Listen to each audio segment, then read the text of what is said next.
Hello, everybody, and welcome to the Battle to Be podcast, the Phoenix and the Ferryman. And this is our second episode today, so I know you guys are probably super excited to hear me talk again, but I have a fun and interesting guest coming tonight who is not only a dear friend of mine, but an author and a speaker and the leader of the Growth Lab. And his program is Hushing the Inner Bully. So I'm going to bring to you Shawn Douglass. Hey. How are you? So good. I'm really excited to have you on the show because I think it's going to be a really fun show. I love when I get introduced as fun and interesting. You are fun and interesting. You have a lot of different topics that we can play with, my title is the Chief Shenanigans Officer for the Growth Lab. So I try to keep things fun. So yeah, I'm excited. I think we're going to have a lot of fun tonight. So we are starting a brand new thing. My husband has gotten involved and he created a huge list of crazy, wacky questions that we can start our shows off with just for fun. So instead of asking my usual question, which is tell me a little bit about who you are in the world right now, after your trauma and all of that stuff, we are going to go, I already pulled one before the show and it was totally appropriate for you. So we are going to go with what is your biggest dirty little secret or guilty pleasure? Ooh. Guilty pleasure. I really like rom-coms. Like that's totally like cheese. The cheesier, the better. The Hallmark movies, like, yeah. 1980s Christmas movies. Oh yeah, totally. And my eyes, anytime I watch a movie like that, like I get something in my eyes. So for whatever reason, like they just leak constantly and at the drop of a hat and for many different reasons. So yeah, I guess we'll go with that as my guilty pleasure. That's awesome. I love a man who's in touch with his emotions. That's a challenge oftentimes, obviously, with my clientele. So when we get to play with our emotions, when we get to just embrace them and let those sappy moments come, it's a celebration. It's a joyous ability to be able to express that. I'm the guy that can like cry at the commercial that has no reason to cry. Like that they're coming home to their new home, and for some reason I'm crying because it's nostalgic. I don't know. It takes very little to push me over the edge.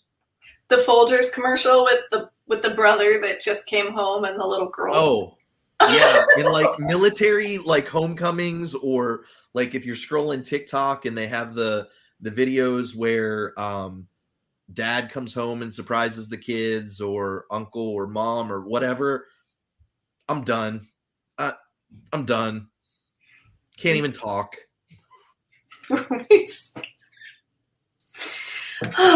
So our show is always a little bit of dark side. We always want to go, we want to hear a little bit about your trauma story. We want to hear some of the things that you've been through, some of the things that you've overcome. All right. So I guess probably the biggest traumatic experience for me was probably when I was 5 years old. My mom and my dad split, and my mom left. And to me, that felt like I was abandoned and deserted.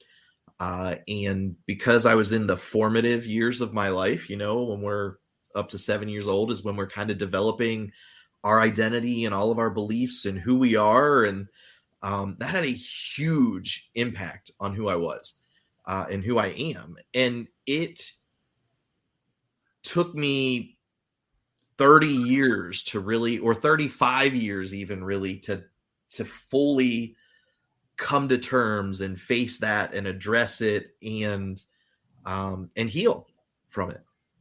So childhood trauma is real. Like, it is a huge thing, and it made an impact on who I am today. It made an impact on my career choice. It made an impact on my relationships with my kids. Like, it molded me into the human being that I am today. There's a lot to be said for that. And I don't talk about complex PTSD very often, and I don't talk about developmental trauma very often, but that's the other side of my specialties, is because I study neuroscience and because I study the psychology of trauma, we get to do both sides of that. So my own story is also of developmental trauma and attachment disorder. That insecure attachments played huge roles. Huge role. And it's that same thing, that fear of abandonment, that fear that you're not worthy of love, the belief systems that everyone's going to leave you, that if you want them to love you, you have to do exactly what they say, exactly how they say it, because if you disappoint them, they'll leave. Right there. Right there. I hear you. I lived that for a long time, always being the wanting to please, because the fear of being abandoned, or the fear of being taken advantage of. So a very real part of my life. And that's kind of where the whole idea of Hush the Inner Bully came from, is when I realized that a lot of my beliefs were not based on truth, but they were based in my perception of reality, and that perhaps my perception of reality was a little bit warped and twisted because of the things that I had experienced in my life. And that inner dialogue kind of was a result of a lot of those things that I experienced early on, and of never being able to be enough, never, into my mid to late 30s, I held on to this belief in this constant nagging in my mind that I would never be successful, and would never accomplish anything because I was lazy. Now let's put this into perspective. At 38, 39, we had several companies over the years that were successful. We lived very comfortably. We were working in a position where we wanted for nothing, sending our kids to private school. We were the family that we made it, right? And in the back of my mind, I'm still thinking, you're never going to be a success. You're never going to make it because you're lazy. Now, more perspective. When I was in college, I took 18 to 21 credit hours every semester and worked 2 jobs. I literally survived in college on 3 to 4 hours of sleep a day.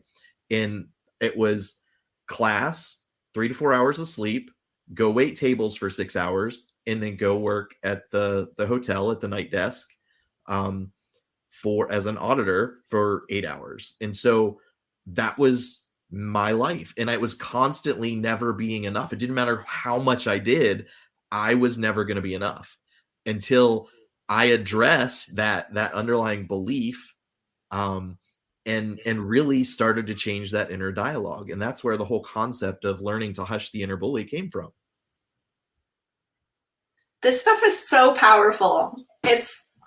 You just made my brain flash to this moment. One time, one thing my father said to me, he said, "You're too stupid to go to college." And right now, I'm completing my doctorate for no other reason but to prove that not only am I not too stupid to go to college, I can do the hardest, best, biggest, baddest shit out there. So it gave me something to prove. I don't need that degree anymore. I'm doing it to prove something to myself, but also to someone who's not even here anymore. So yeah, I don't know anything about two jobs and school thing. No.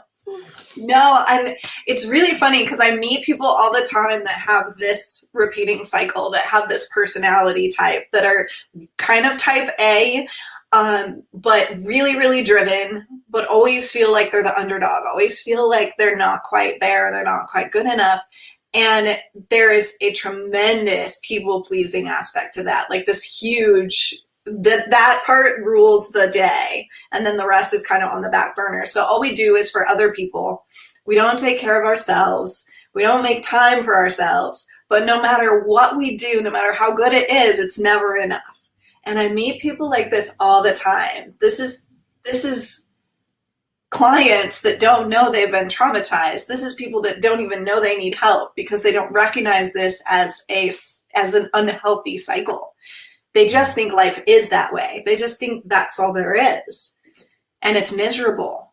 Some of them don't know it's miserable, but it can be so much better. It's miserable because you're in a constant state of heightened stress, of that. Like, you never get to just sit and go,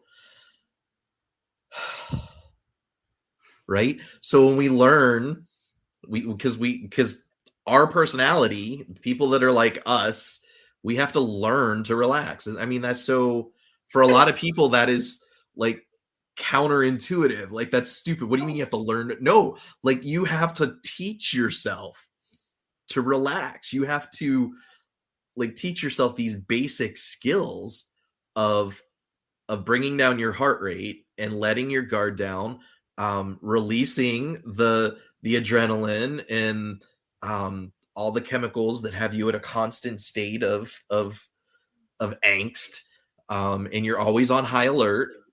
And yeah, when I learned that I didn't have to be that way, because I didn't always have to be in a defensive mode, I didn't always have to be in performance mode. Yeah, wow. Like, it's freeing. It's liberating to just be able to sit back and go, yeah, okay, life, like, I don't have to worry about that right now. I'm gonna sit here and I'm just gonna unplug and chill. And I would say most of my adult life, I didn't have that skill set. I'm still challenged by the chill. Ask my husband. He'll tell you I don't know how to relax. I won't sit still for the length of an entire movie. It's a skill set. It can be learned. Still on that one. The cool thing here, though, that we're getting to is healing isn't a destination. Healing has no finality. We're on this pathway, we're on this journey forever.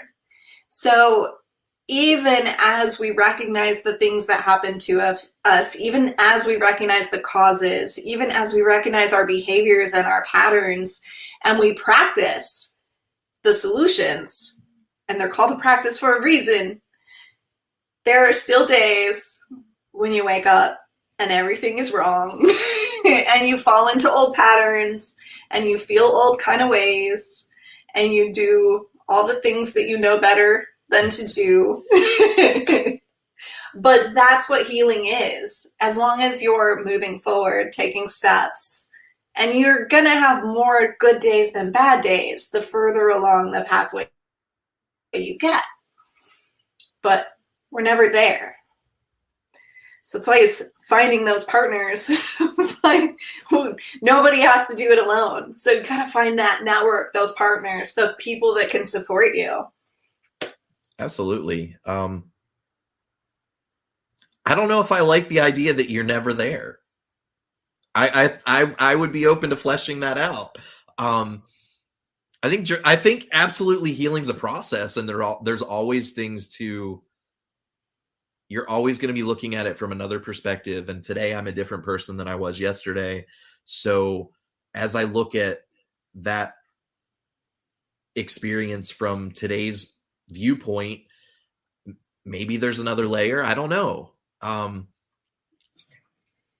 To phrase it in the way of that you never get there is just daunting to me.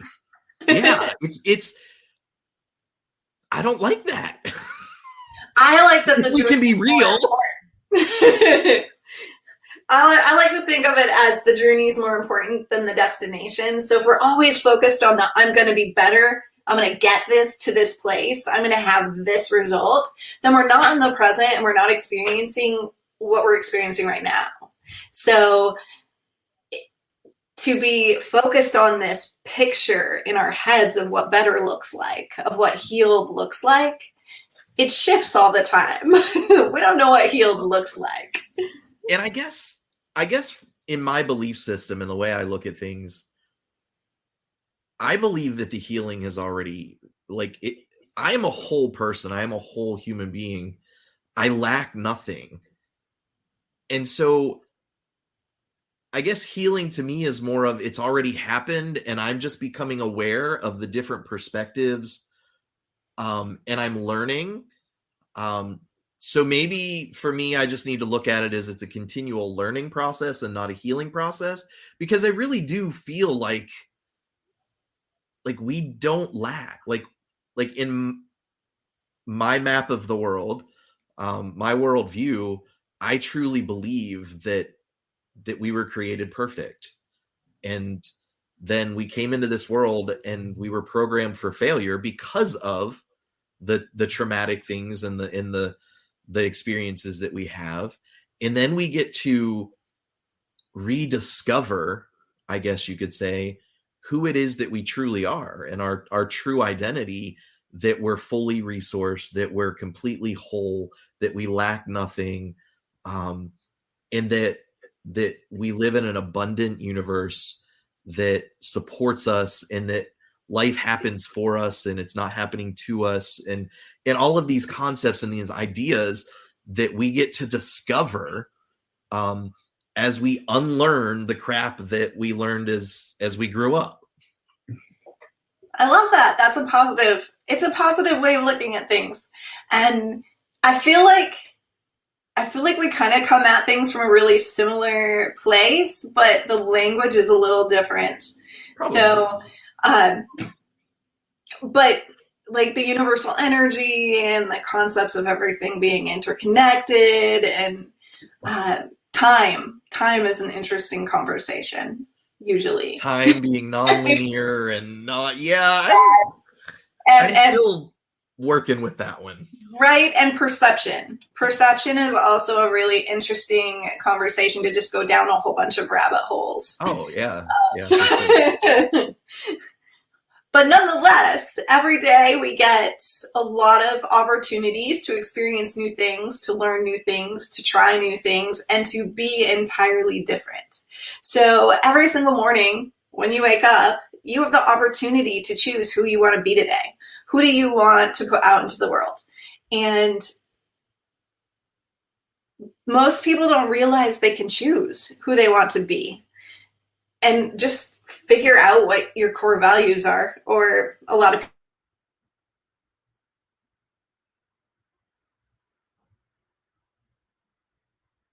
I lost you.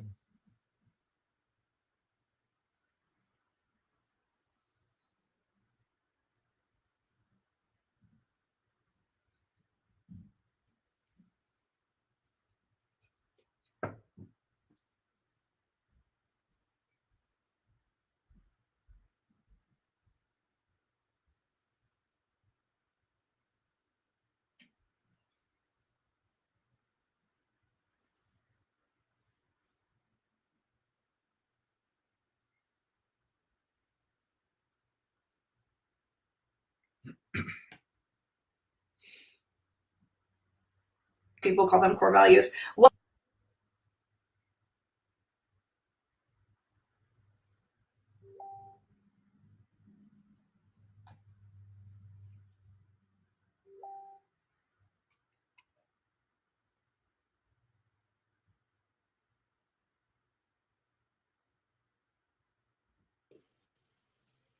Aha, we fixed it.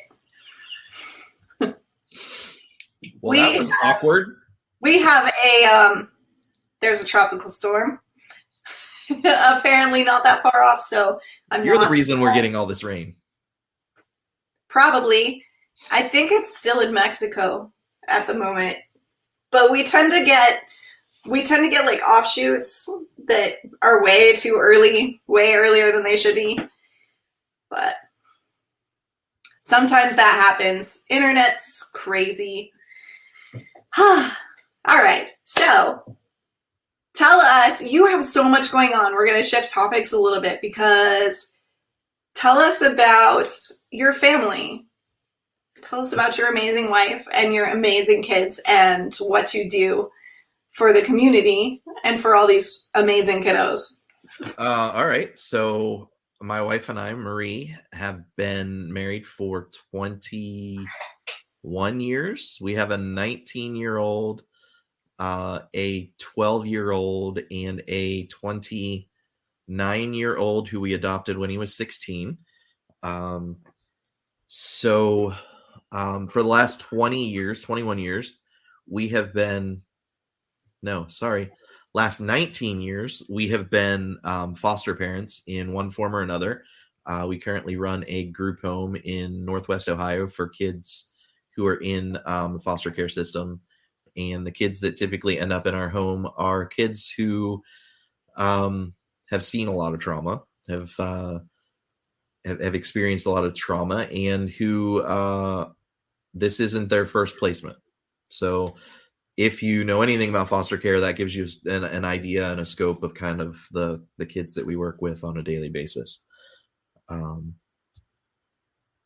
That's kind of our zoo. We live in Northwest Ohio on 7.5 acres roughly. We have 2 alpacas, 4 goats, 2 miniature horses, a couple of dogs, some chickens, and God only knows what other pets are here that I don't know about. Oh no. So when I say welcome to the zoo, I literally mean welcome to the zoo. I've seen pictures. I've seen video, and the goats are adorable. I'm not sure about the alpacas yet. They're kind of scary. Oh, the alpacas are my favorites. They look like they're going to bite you.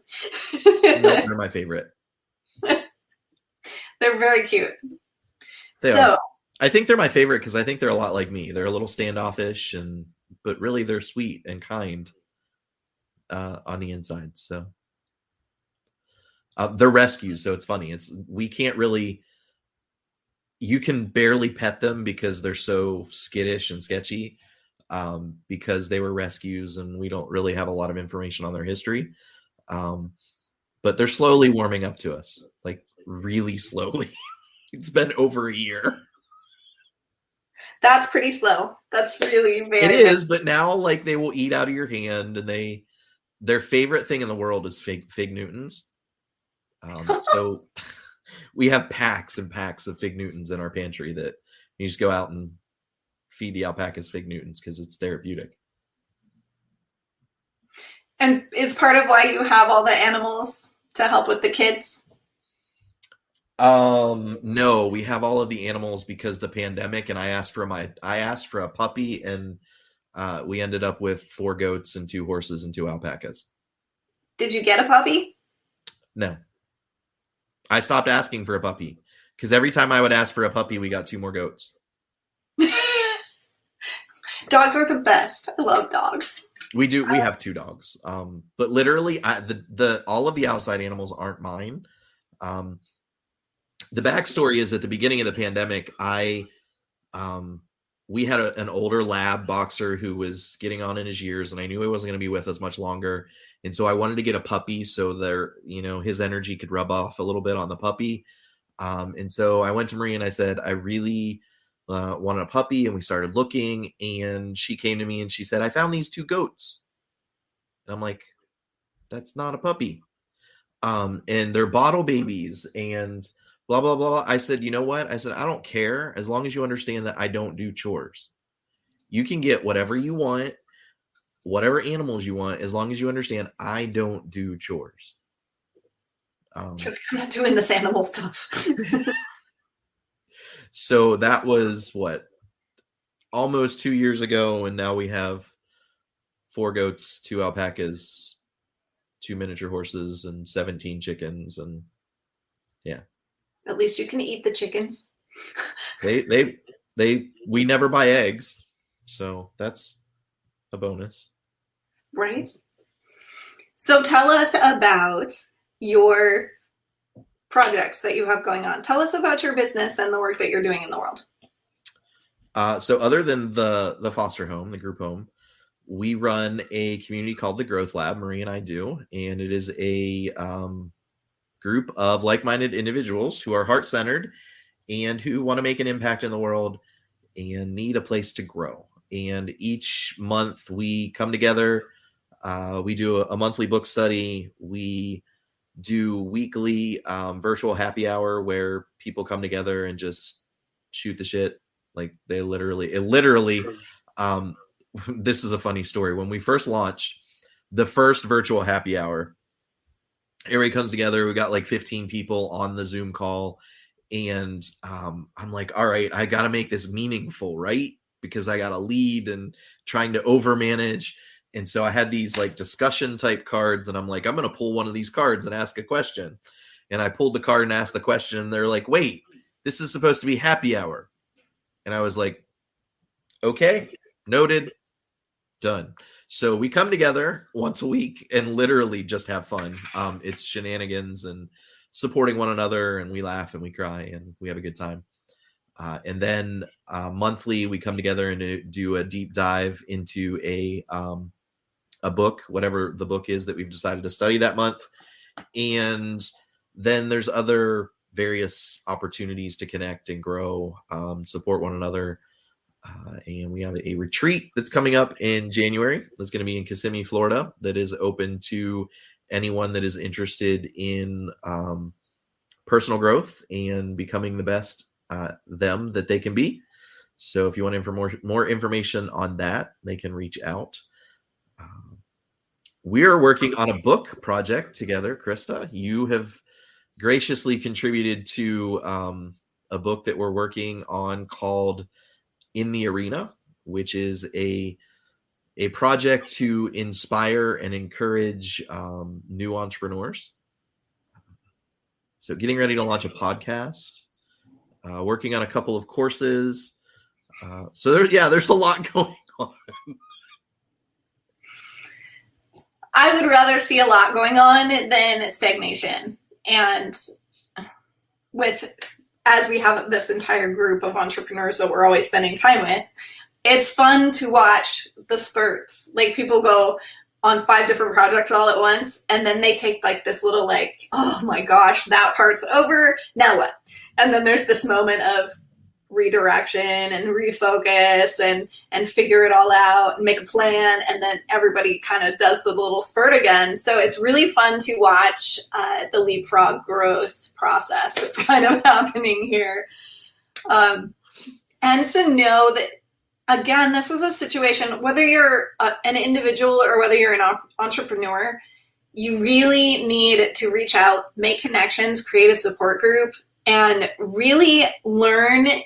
And it is a learned skill. Learn to actually lean on those people. Learn to actually ask for what you need. Learn to provide value and to give to those people easily and freely, and to recognize what they need without them asking. And when you start being able to work as a unit that way, where you're always giving but you're also receiving, you will be elevated to levels that you can't even dream of right now. You will find that the things that you want to achieve are easy to achieve, that you're not struggling against resistance anymore.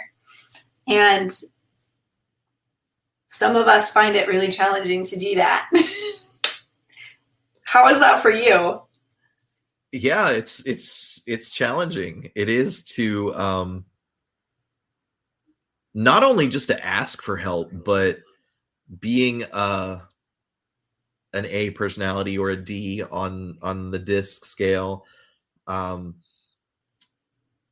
being willing to ask for help and then accept the help, because you know, it's hard to let go of the reins. So that's something, you don't always have to be in control. Like, you don't always have to hold the strings. It's okay to give those up sometimes. I'm preaching to the choir here. So Right. No, literally, I was talking to my coach, and all your coaches should have coaches. And if they don't have coaches, they're probably not the right coach for you. Because your people need to be supported just as much as they're supporting you. So literally, on my new note that I have up on the wall is fuck perfection, shoot for progress. And that was like this whole thing that, nope, I can't. It's not ready. And you know, a friend of mine today online asked the question, what is your greatest lesson you've learned in the online space, in the digital space? And my response was, done is better than perfect.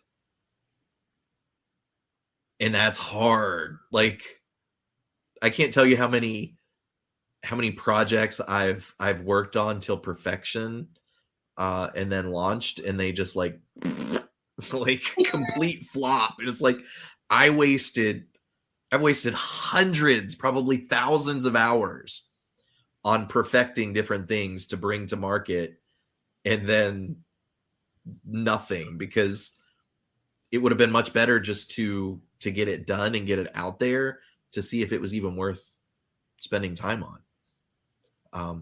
And one of the things that I've learned in my entrepreneurial journey is that it's a process. It's all about, okay, let's do this, and then let's see what works, and then let's try it again, and let's tweak this. It's a constant iteration. Okay, this is an iteration, and then you go, that didn't feel right. That didn't feel good at all. And so you kind of bring it all back in, and you tweak it, and you mess around a little bit, and then you put it back out there, and it goes, oh, okay, that felt a little bit better.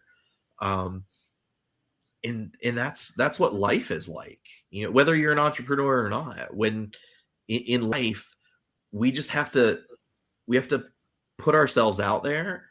And then if it doesn't feel good, you just kind of bring it back in and go, okay, well, let's tweak this, and let's try again. But the key is to never stop trying. I'm a super visual person. The dory fish is constantly in my head, bumping into things. Literally, I see that all. Just keep swimming. Doesn't matter if you're upside down. Doesn't matter if you're running into things. Just keep swimming. So, yeah, life motto. Yeah. It's all about the people that you see that are successful because they took action, not because they were perfect, not because they did it better on the first try than you did or I did. We don't know how to do things until we do them. So you just have to try. And you have to take action, and that's how you find success. Somebody was saying 30-second decisions, and it stressed me out. I literally was like, wait, they're like, you should never have to consider a business decision for more than 30 seconds. And that's how you get there. And I was like, wait, I want to know I want the facts. I want statistics. I want facts. I want to, weigh my options. I'm like a 24-hour person. So that literally made me uncomfortable. I was like, I would never be able to do that. And I'm like, anxiety inducing. Not a millionaire.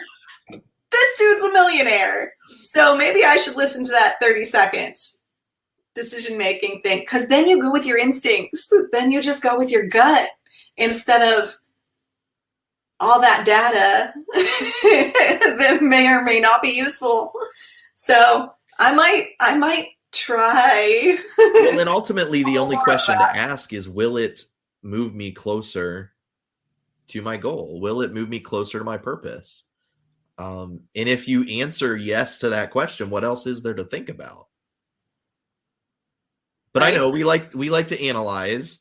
What is the ROI, and will it get me there in the right amount of time? And is there a quicker way, or is there a different way? And So yeah, Risk I get ratio. it. Then we have that analysis paralysis, right? And then the opportunity passes and you're like, well, shit, now what do I do? I have to wait for the next opportunity. Yep. I'm looking at that 30-second rule. I find it very intriguing and terrifying at the same time. But I love the idea that things that scare you are things that you maybe should look at. Yeah. So like, I need to look at that reaction because it's literally like gut instinct reaction of, oh, no, that's not okay. So like, oh, that's fun. Let's play with that. So that's Right. the next growth. That's the next growth question for me is why am I so uncomfortable with that idea? Why does it make me want to throw up? It's a good question. Right? So what's next for you? What's next for me? What's next for you? Um, What's your big goal? I'm really focusing on the projects right now that I'm working on. I haven't, like, let's get these things done. You're on your short terms right now. I really am. I mean, long term for us, it's the dream is location and time freedom, to be able to devote more to our family and be able to have a little bit more freedom than we do right now, because the group home, of course, has been for the last 19 years 24/7. So Marie and I, we don't get to travel together. So if she's going somewhere, I'm here with the kids. If I'm going somewhere, she's here with the kids. We rarely get to experience life together unless we have 5 or 7 or however many ducklings behind us. So we're looking at opportunities and ways to create some freedom there. So that's kind of the goal. Well, you only have one now in the house that's youngish. Well, we have currently in our home, we have a 10-year-old, a 12-year-old, a 2 16-year-olds and an 18-year-old, and then our 19-year-old. So what is that? That's 6 right now. I lose count. And it changes often. Or as emergencies dictate. No, it doesn't. We are really we like balance, and we don't like to change the chaos. When you bring a new kid into the house, it's just very chaotic for a while as alphas find their way, and everybody has to, there's the pecking order. Everybody has to figure out where everybody fits. And so we don't like a lot of change. We just brought a new kid in. So things are kind of like this right now. But we typically have 3 or 4 foster kids and then our 2 kiddos. It's big, commendable work. It makes a big difference in the world, even when you don't feel like it does. It's the universe is crazy. It really is. There are days, of course, when you're just like, I'm done. I'm locking the doors, kicking everybody out. I'm done. Like, I can't do this anymore. I don't want to do this anymore. I'm done. And those are the days where you get a phone call from a kid who lived with you 17 years ago and says, that was the best year of my life. You taught me so much. I never had a family. You were the only family I ever had. And just rips your heart out. And you're just like, damn it. Like, I was good. I had convinced myself I didn't need to do this anymore. Right. And then you get that and it's like, all right, we can keep going. Forever. It really is a calling. It's when you found your purpose and you've done it for 19 years, the typical couple in our situation lasts 9 months. Wow. Like, that's the typical lifespan of a couple in a group home. And here we are 19 years in and 135 plus kids, and a guy that said he never wanted to get married and never wanted to have kids. Joke's on me. So. But you didn't know what you had to offer to everyone else yet. No, I didn't. Big sigh.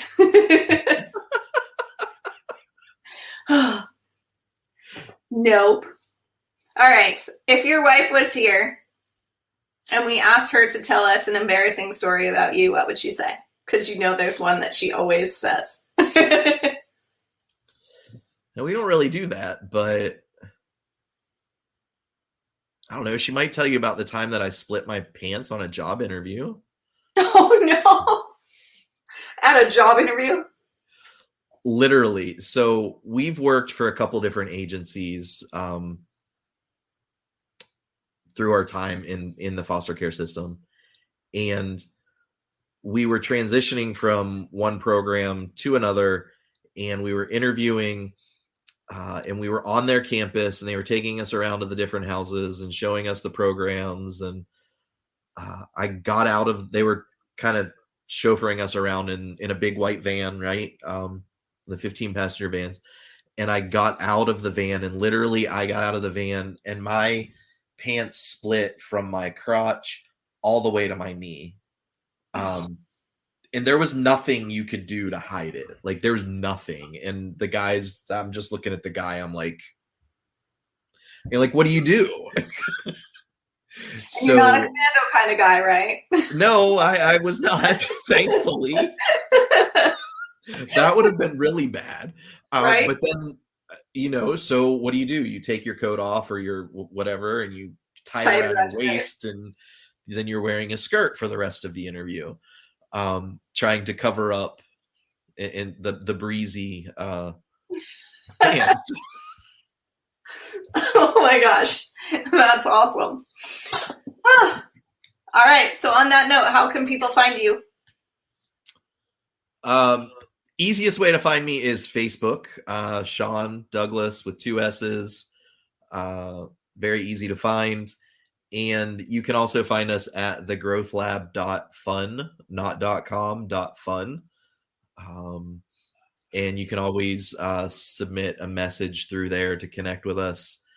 Or my email address is shawn@shawndouglass.net. So either of those ways, I would love to connect. And if there's any way that I can serve you, I would love the opportunity to do that. Awesome. Thank you so much for being here with us tonight. Thank you. It was a lot of fun. I will chat with you later if you want to hang on down there. All right. Down there in a minute.